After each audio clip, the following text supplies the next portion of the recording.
예, 오늘은 종려주일입니다. 종려주일이라고 하는 것은 종려나무 가지를 흔들었다 그래서 종려주일이라고 말합니다. 예수님께서 십자가 지시기 위해서 예루살렘 성에 입성하실 때에 예루살렘의 많은 백성들이 왕으로 오시는 예수님을 종려나무 가지를 흔들면서 환호했습니다.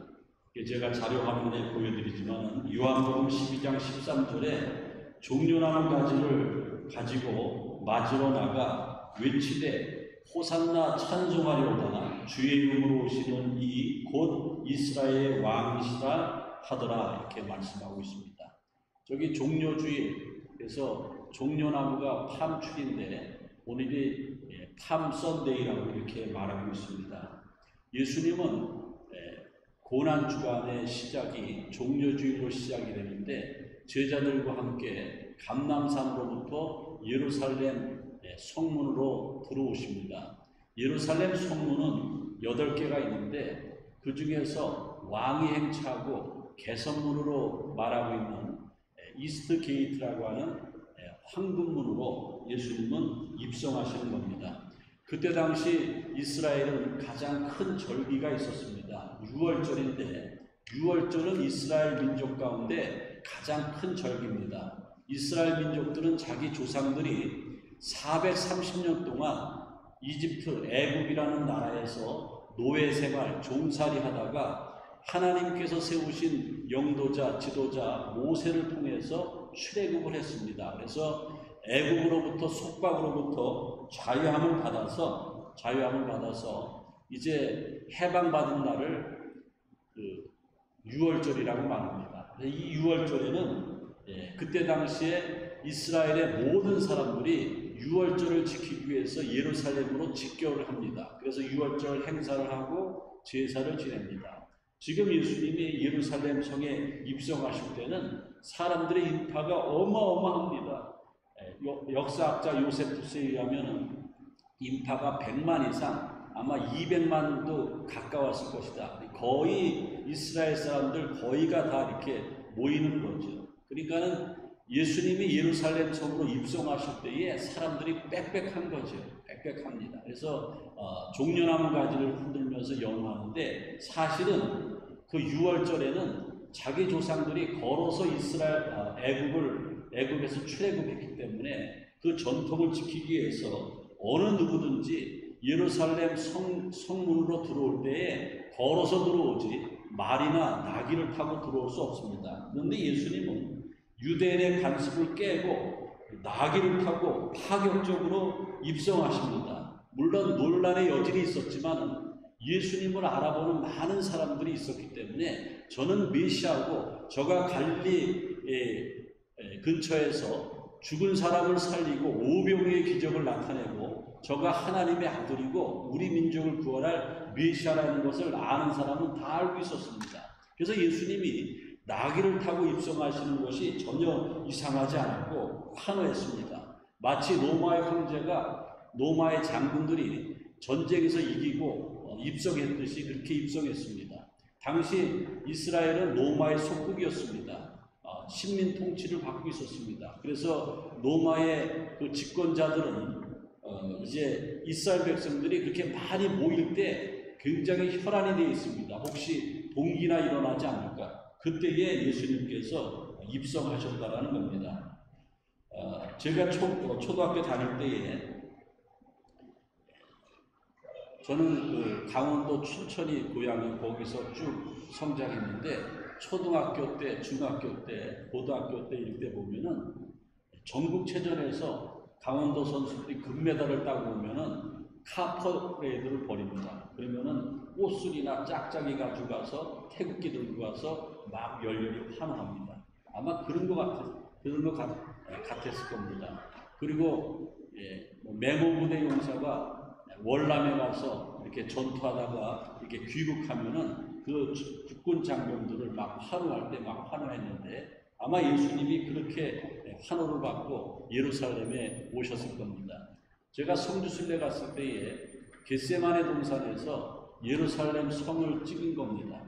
정확하게 찍은 건데 바로 예수님이 이번 고난주간 목요일에 기도하셨던 겟세마네 동산은 저 예루살렘 성이 보이는 이쪽 동편의 산입니다.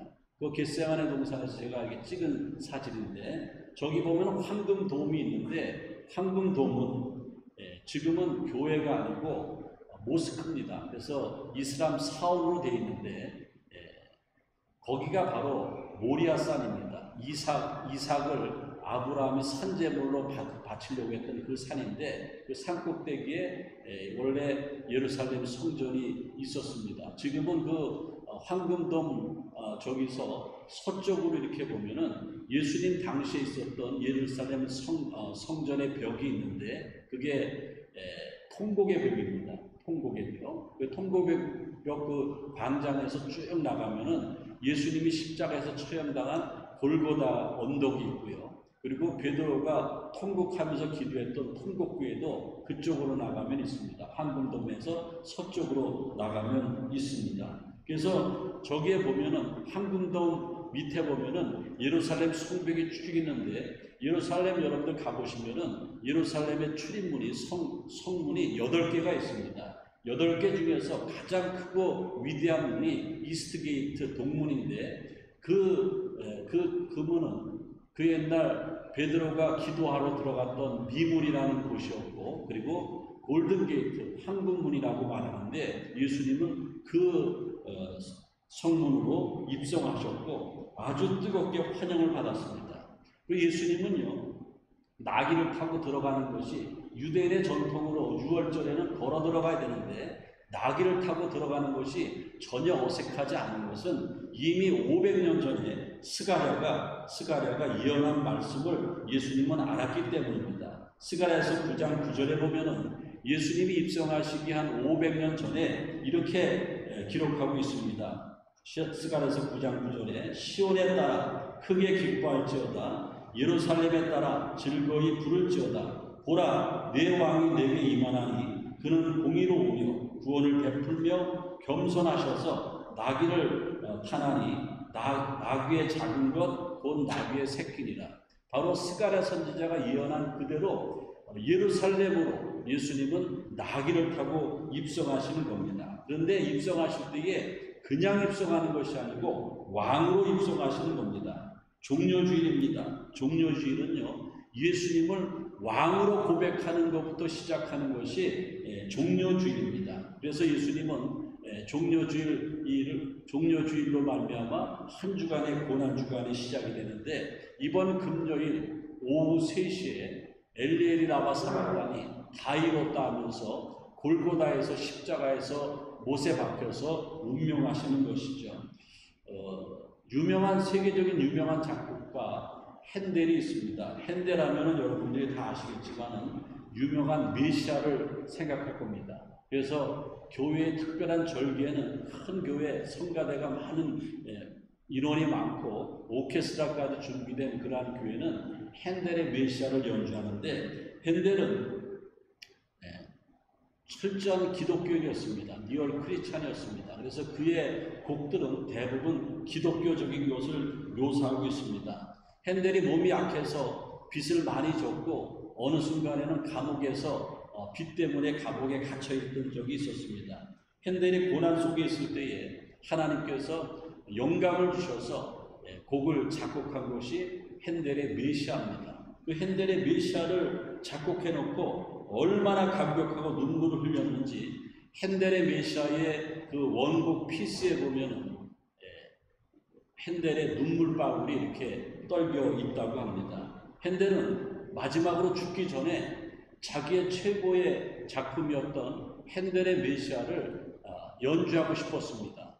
그때 이미 핸델은 몸이 많이 쇠약해져서 실명이 됐습니다.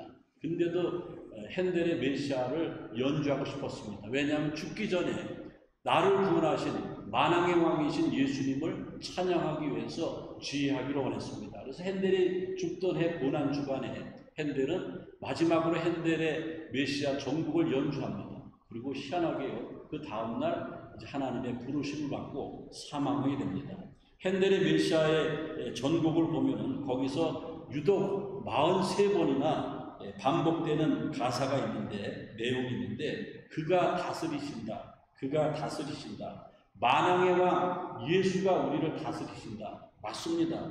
핸델의 고백처럼 종료주의를 맞는 십자가 지러 오시는 예수님, 고난주간을 맞는 우리들은 주님이 왕으로 오시며 우리는 주님께 순종하며 그분의 다스림을 받겠다고 다짐하는 그러한 신앙 고백이 핸델의 고백이며, 이 고난주간에 우리가 주님의 다스림을 받겠다, 주님께 순종하겠다 다짐하는 그러한 절기가 고난주간이라고 생각을 합니다.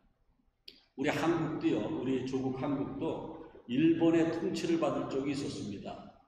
1910년에 한일 합방이 돼서 1945년에 해방되지 않습니까? 36년의 통치를 받는데, 저는 그 시대에 살아있지 않았지만은 한국 근대 역사와 또 한국 교회사를 보면은 일본 사람들이 기독교를 굉장히 탄압을 했습니다. 핍박을 했습니다. 거의 종교활동을 못하게 했는데, 그 중에서 가장 심하게 했던 것이 기독교인들의 찬송을 막았습니다. 찬송 가운데 가사를 막 지어버렸는데, 만왕의 왕이라는 것, 만왕의 왕 예수께서 왜 고초당했나, 예수님을 왕으로 표현한 것은 무조건 지우라고 했습니다. 왜냐하면 일본 사람들은 일본의 천황만이 유일한 왕이지 예수는 왕이 아니라는 겁니다. 이제 오늘 종료주일이고 고난주간의 시작입니다. 우리는 고난주간을 맞이해야 되는데, 여태까지 십자가 무관하게 살았는데 이 고난주간 우리가 어떻게 지내야 되겠는가? 전통적으로 고난주간에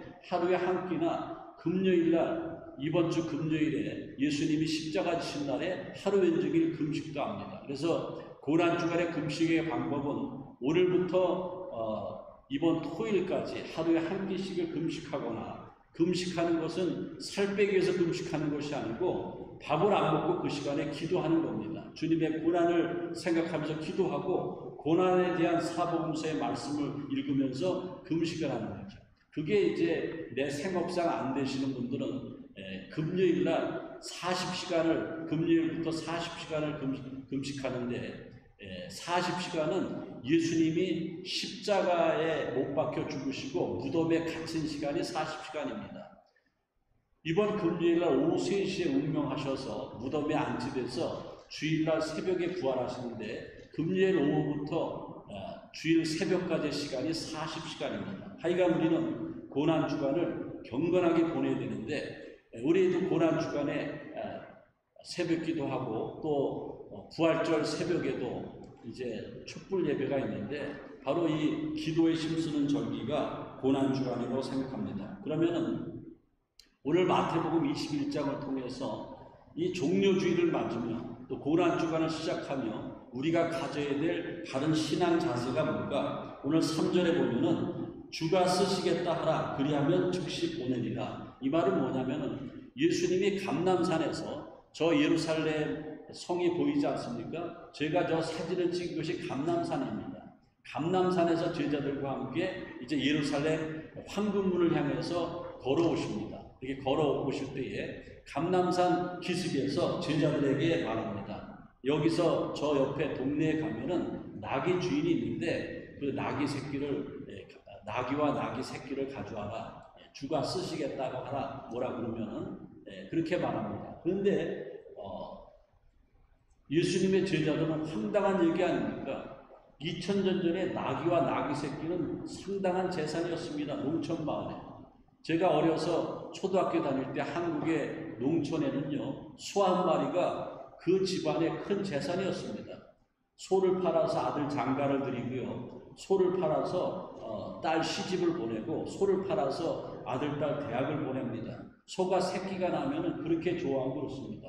그러니까는 우리가 어렸을 때에 소가 집에서 큰 재산이었는데 2000년 전은 말할 나이도 없습니다. 그 나귀라는 것은 그 사람의 전 재산이었는데, 예수님의 제자들도 황당한 예수님의 명령을 듣고 즉각적으로 순종합니다. 고난주간에는 즉각적인 순종의 신앙이 필요하다는 거예요. 나귀 주인도요, 이름 없는 나귀 주인입니다. 베드로는 이름도 나타나 있죠. 하지만 이 나귀 주인은 이름도 없습니다. 빚도 없습니다. 대가도 없이 무조건 예스 하면서 주님께 내드립니다. 놀랍지 않습니까? 저는 놀랍다고 생각 안 합니다. 하나님의 역사입니다. 이미 하나님께서는 500년 전에 스가랴를 통해서 나귀를 타고 입성하실 것을 예언하셨고, 그 예언이 성취되는 순간이고, 고난주간에 쓰임받은 나귀의 주인과 예수님의 제자들이 있다는 겁니다. 바라건대 저와 여러분들은 고난주간을 맞으면서 주님 앞에 즉각적으로 순종하는 신앙과 또 주님께서 요구하는 것을 아낌없이 헌신하시기 바랍니다. 고난주간의 핵심은 뭡니까? 예수님께서 저와 여러분들을 구원하시기 위해서 처절하게 십자가에 피를 흘리시면서 나의 하나님이여 나의 하나님이여 어찌하여 나를 버리시나이까 절규하면서 십자가에서 6시간 동안 고난받으시면서 십자가에서 우리의 죄를 사하시기 위해서 우리를 영원히 구원하시기 위해서 십자가에 죽으셨습니다. 그렇다고 하면은 예수님이 십자가에서 죽으신 목적이 뭡니까? 영혼을 구원하기 위해서 나를 살리기 위해서 그렇다는 겁니다. 제가 오늘 이제 설교하기 전에 교회 소식을 전하면서 다음 주일이 부활절인데 그냥 내버려두면 구원받지 못할 여러분의 친지나 친구들 부활절날 한번 초청해보라 그랬지 않습니까? 여러분들 아낌없이 희생해야 돼요. 우리가 오늘 성경에서 나귀 주인이 나귀를 아낌없이 주님 앞에 드렸던 것처럼 우리는 청지기의 삶을 살아야 됩니다. 우리도 부활절에 죽은 영혼을 살리시기 위해서 흩어진 우리 성도들을 한 교회에 모이기 위해서 우리들은 헌신해야 됩니다. 우리의 시간을 헌신해야 돼요. 여러분들 일주일 고난주간 살면서 한 영혼을 우리 교회에 초청하기 위해서 1시간도 희생하지 않았다고 하면은 우리는 고난주간에 나의 나귀 주인이 될 수가 없다라는 겁니다. 우리는 하나님 앞에 희생할 수 있는 것이 3가지가 있다고 합니다. 한 가지는 시간을 들여서 헌신할 수 있고 또 한 가지는 나의 재능을 들여서 헌신할 수 있습니다. 또 한 가지는 물질을 들여서 헌신할 수 있습니다. 오늘 예수님의 제자들과 나귀 주인이 군말하지 않고 즉각적으로 순종하고 나귀 주인의 이러한 헌신이 있었듯이 이번 고난주간에 주님께서 내가 기도할 때에 내가 말씀을 볼 때에 내가 예배 드릴 때에 뭘 요구하실지 모릅니다. 그렇지만은 예스하고 순종할 때에 고난주간에 더욱더 십자가는 빛날 것이고 우리의 신앙은 새로워질 줄로 믿습니다. 그리고 오늘 7절 말씀에 보면은 그 나귀와 나귀 새끼를 끌고 와서 자기들의 겉옷을 그 위에 얹음에 예수께서 그 위에 타시니 그랬습니다. 바로 예수님의 제자들과 많은 군중들은 예수님이 나귀 새끼를 타고 입성하시려고 그랬을 때에 만왕의 왕이신 예수님께서 나귀 새끼를 타니까 안장은 못해도 자기의 겉옷을 벗어서 나귀의 등에 얹었다고 했습니다. 지금도 여러분들 겉옷은 최고의 옷입니다. 제가 이렇게 보니까는 최고의 옷들을 입고 오셨죠? 누구를 만나러 오셨습니까? 왕이라고 좀 대답해 주세요. 누구를 만나러 오셨어요? 왕을 만나러 오셨어요. 만왕의 왕 예수님을 만나러 오실 때에 아마 여러분의 복장은 지금 겉옷은 최고의 옷입니다. 우리 저 집사님 저 마음도 얼마나 멋있습니까? 최고의 옷이라는. 근데 지금도요 우리는 귀한 사람을 만나러 갈 때에 최고의 옷을 입지만은 2000년 전에 그 사람들은 옷이 없었어요. 그들이 밖에 입고 나오는 옷은 그들의 재산이었습니다. 자기의 전부였어요. 그것을 아낌없이 벗어서 예수님께 벗어드렸다라는 겁니다. 독일의 비스마르크라는 수상이 있었습니다. 이 사람은 신앙이 좋기로 유명한데 독일을 하나로 통일하는데 큰 역할을 했던 사람입니다. 그때의 독일의 황제가 빌헤름인데 빌헤름이 독일 천하를 통일하고 특별히 비스마르크가 충신이었습니다. 그래서 너무 좋아서 잔치를 배설합니다. 그래서 빌헤름 황제는 기분 좋아서 이렇게 물어봅니다. 자기가 천하를 통일했으니 얼마나 기분이 좋습니까? 여보시오, 여봐라. 집에 몸값이 얼마나 나갈 것 같으냐 이렇게 물어보니까는 신하들이 저마다 황제가 최고라고 그러지 않습니까? 독일 마르크로 2억 마르크, 200억 마르크입니다. 500억입니다. 1000억입니다. 어떤 사람은 5천억 마르크입니다. 굉장히 큰 돈을 막 부릅니다. 그런데 정작 독일이 통일되는데 1등 공신인 비스마르크, 리얼 크리스찬이었던 비스마르크는 입을 다물고 가만히 있습니다. 황제는 비스마르크의 눈치를 보면서 비스마르크 당신은 어떻게 생각하는가 그렇게 물어보니까는 비스마르크가 거기서 뭐라고 얘기냐면은 폐하의 몸값은 29마르크입니다. 5천억 마르크까지 벌었는데 29마르크입니다. 사람들은 깜짝 놀라고 황제도 놀랐습니다. 그때에 미소를 지으면서 비스마르크는 뭐라고 그러냐면은 예수님도 만왕의 왕이신 황제도 높으지만 황제보다 더 높은 신분이 저는 만왕의 왕 예수님이라고 봅니다. 예수님의 몸값이 은 30이었는데 예수님의 몸값보다 조금 낮은 것 29마르크가 폐하의 몸값입니다. 폐하는 좋기도 하고 싫기도 했지만은 그냥 넘어갔다고 합니다. 무슨 말씀입니까? 우리의 존재가 예수보다 귀한 존재가 아니라는 겁니다. 감당하는 존재가 아니라는 겁니다. 그렇기 때문에 예수님 앞에서 부질없는 자존심을 내세울 게 없다라는 겁니다.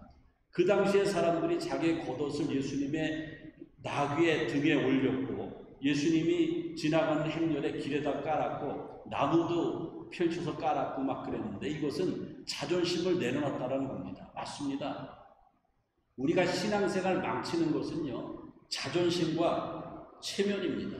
자존심과 체면 때문에 교회 10년, 20년 평생 다녀도 신앙생활 망치는 겁니다. 제가 한국에 있을 때 어떤 장로님은 너무나 거룩해서 제가 우리 다른 사람들한테 얘기하면 큰일 나지 않습니까? 우리 집사람한테 이불 속에서 아무개 장로님은 하나님도 무서워하고 간다. 내가 이렇게 얘기했습니다. 얼마나 거룩한지, 얼마나 교만하고, 얼마나 체면이 춘중한지, 얼마나 또한 인색한지, 그러면서 교회 오래 다니고 거기에 최고였기 때문에 아무도 말을 못하는 거예요. 고난주간에는 그러한 나의 자존심과 거칠애와 체면을 내려놓는 겁니다. 제가 최고 존경했던 장로님은 제가 어려서 고추방앗간 하는 장로님이었는데 이북에 부인을 두고 나와서 평생 혼자 사시면서 제가 다니는 교회 건축에 공헌을 하고 그 교회에 다니다가 그 교회에서 하늘나라 가셨습니다. 그 장로님은 얼마나 겸손한지 모든 예배에 나와서 옛날에는 교회가 조금해서 신발 벗고 신발장에다 신발을 이렇게 놓는데 교회에서 간혹 사고 나는 게 신발을 잊어버려가지고 막 싸움이 나고 시험이고 그럽니다. 그래서 항상 신발장에 신발을 챙겨주는 장로님이었습니다. 그 장로님도 사실 최고의 권위를 나타낼 수 있는데 체면도 없었고요. 자기 자존심도 다 내려놨다는 겁니다. 여러분들 우리는 자존심과 체면을 안 내려놓으면 통성기도할 때 한 번도 주여라고 크게 소리 못 지릅니다. 남들이 있으면 한 번도 눈물 흘리면서 기도 못해요. 그리고 남들이 가만히 있으니까는 이게 말씀의 은혜가 되고 나한테 주시는 말씀인데 한 번도 예배 시간에 평생 교회 다니면서 아멘 한 번도 못한다라는 거예요. 고난주간에는 그런 것을 철폐하라는 겁니다. 자기의 자존심과 체면을 내려놓고 진정으로 신앙의 길로 나갈 때에 우리에게 십자가 신앙이 찾아올 줄로 믿으시기를 바랍니다. 그리고 마지막으로 또 한 가지, 그때 당시 2000년 전에 예루살렘에서 종려주일에 예수님이 입성하실 때에 호산나를 연호했습니다. 호산나를 찬양하면서 오늘 본 말씀 9절에 보면은 호산나 다윗의 자손이여 찬송하리로다 주의 이름으로 오시노니여 가장 높은 곳에서 호산나 하더라 그랬습니다. 호산나라는 것이 히브리 말로 호시아나입니다. 호시아나. 호시아는 구원하소서, 불쌍히 여기소서, 구원하소서, 그게 호시아입니다. 그리고 호시아나라고 했는데 나는 제발 프리스 오 주님 제발 나를 불쌍히 여기 주옵소서. 오 주님 나를 우리 민족을 구원해 주옵소서. 지금 예수님이 입성하실 때에 그들은 로마의 노예의 나라로 살고 있었습니다. 사는 게 아닙니다. 먹고 사는 것도 형편없었을 겁니다. 참담한 삶을 살고 있었어요. 그러한 고난의 수렁에서 만왕의 왕이신 예수님이 메시아로 입성하실 때에 호산나를 연호했다라는 겁니다. 고난주간 행렬을 보면은요, 오늘 주일날 예수님이 낙이 타고 예루살렘 성에 입성하시면서 고난주간의 시작입니다. 내일 월요일날은 성전에 들어갔는데 성전에서 막 예배를 드려야 되는데 장사치들이 판을 칩니다. 성전을 들어엎고 예수님이 화를 내시면서 성전을 청결하셨습니다. 오늘 주보의 제 칼럼에 보면은 고난주간 행적이 나오는데 한번 참조해 보세요. 그리고 화요일날은 예루살렘 성전에 들어가서 교회 지도자들, 유대인 지도자들과 변론하십니다. 수요일날은 가룟 유다가 예수님을 은30에 팔기로 작정한 날이고 유다의 배반이 있었고 예수님은 베다니에 가서 하루 쉬셨습니다. 그리고 베다니에서 마리아가 향유 옥합을 깨서 예수님의 십자가의 죽음을 준비했습니다. 목요일날은 여러분들 잘 아시지만은 저 예루살렘 건너편 제가 사진 찍은 자리 그 겟세마네 동산에서 물과 피를 흘리시면서 기도하셨고 로마 병정들에게 체포당하셨습니다. 베드로의 다굴기 전에 3번 부인이 있었습니다. 그리고 겟세마네 동산 가시기 전에 최초로 최후의 만찬을 하셨고요. 6월절 만찬하셨고 제자들의 발을 씻겨주셨습니다. 그리고 금요일에는 예수님께서 우리 한국 시간으로 오전 9시에 십자가에 달리셔서 오후 3시에 6시간 동안에 십자가에서 양손에 대못을 박히시고 양발에 대못을 박히시고 허리에 창이 찌르시고 머리에 굵은 가시면류관을 쓰시고 그리고 물과 피를 흘리시면서 이제 오후 3시에 운명하십니다. 토요일은 안식하셨고 주일날은 새벽에 부활하십니다. 그게 고난주간의 행렬입니다. 그래서 예수님께서 고난주간 첫날 예루살렘 성에 입성하셨고 말씀드렸지만은 스가랴의 예언처럼 예루살렘에 낙이 타고 입성하셨습니다. 여러분들 사진에 보면은 예수님이 저렇게 낙이 타고 입성하셨고 주위에 그 종려나무 가지들이 이렇게 있지 않습니까? 그러면서 그때 군중들과 백성들은 호산나를 찬양했습니다. 이제 오늘 말씀을 마무리하려고 합니다. 저기 사진에 보면은 패션 오브 크라이스트의 한 장면이었습니다. 예수님이 리얼하게 십자가에서 피 흘리시는 모습입니다. 예수님은 저렇게 피 흘리시면서 처형당하셨어요. 절규하셨습니다.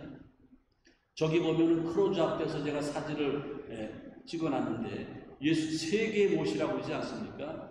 양손에 못이 하나씩 2개고요. 양발을 포개서 하나 3개의 못입니다. 양발을 포개서 저런 대못을 박았고 예수님의 손에다가 못을 박은 것이 아니고 역사학자 요세푸스에 의하면은 손에다가 대못을 받으면은 예수님의 체중 때문에 이 손바닥이 찢어진다고 합니다. 그래서 대못을 이 손목에다 박았다고 합니다. 그 3개의 못을 박으시고 6시간 동안 이번 금요일에 발이 아프시면은 손으로 발을 당기는 겁니다. 당기는 거예요. 그리고 이 손이 아프면은 발에다 힘을 줍니다. 그래서 그때 당시에 그 역사를 고증하는 학자들은 예수님이 6시간 동안 가만히 있었던 것이 아니고 올라갔다가 내려왔다. 그렇게 고생하시다가 오후 3시에 오늘 제가 써놓은 성경 마가복음 15장 33절은 제9시라고 그랬는데 제9시는 유대의 시간이고 우리의 시간으로 오후 3시에 엘리 엘리 라마 사박다니 큰 소리 치면서 나의 하나님 나의 하나님 어찌하여 나를 버리시나이까 그러시면서 운명하셨습니다. 여러분들 고난주간에 내가 죽어야 되는데 대신 나를 위해서 죽으신 예수님을 바라보지 못한다고 하면은 우리는 가짜입니다. 우리는 종교인입니다. 옛날에 유대인만도 못하다는 겁니다. 사랑이 구주를 죽게 했네 왜 날 사랑하나. 그리고 여러분들 주님 앞에 오실 때에 주일날은 십자가 지신 주님을 만나는 날이 주일날 예배라고 합니다. 주님 앞에 오실 때에 세상의 무거운 짐, 나의 질병들, 누구에게도 말 못할 그러한 사정, 나의 앞날에 갈 길을 몰라서 헤매는 그러한 마음 가지고 주님께로 나오는 것 아닙니까? 고통의 멍에 못을 오고 주님께 나옵니다. 호산나 나를 불쌍히 여겨 주옵소서. 그게 고난주간을 맞는 우리의 신앙입니다. 여러분들 갈보리 언덕에 주님의 십자가를 바라보면서 아낌없이 주님 앞에 헌신하시고 그리고 즉시 순종하시고 또 오늘 드린 말씀처럼 나의 자존심과 체면을 내려놓으시기 바라고, 우리가 주님 앞에 그 옛날 나면서부터 거지 소경 바디메오처럼 주 다윗의 자손이여 불쌍히 여겨 주옵소서, 이것은 호산나라는 겁니다. 그렇게 외칠 때에 이번 고난주간에 우리의 신앙은 빛날 것이고, 이 신앙 때문에 평생 우리가 주님 만날 그때까지 십자가의 신앙 가지고 살아갈 줄로 믿습니다. 주님 감사합니다. 고난주간을 맞으면서 고난주간에 종려주일에 우리가 가져야 될 신앙에 대해서 말씀을 전했습니다. 이 고난주간 의미 있게 보내게 도와주시고 십자가의 신앙이 살아날 수 있는 우리 모두가 되어지게 도와주옵소서. 예수님의 이름으로 기도하옵나이다. 아멘.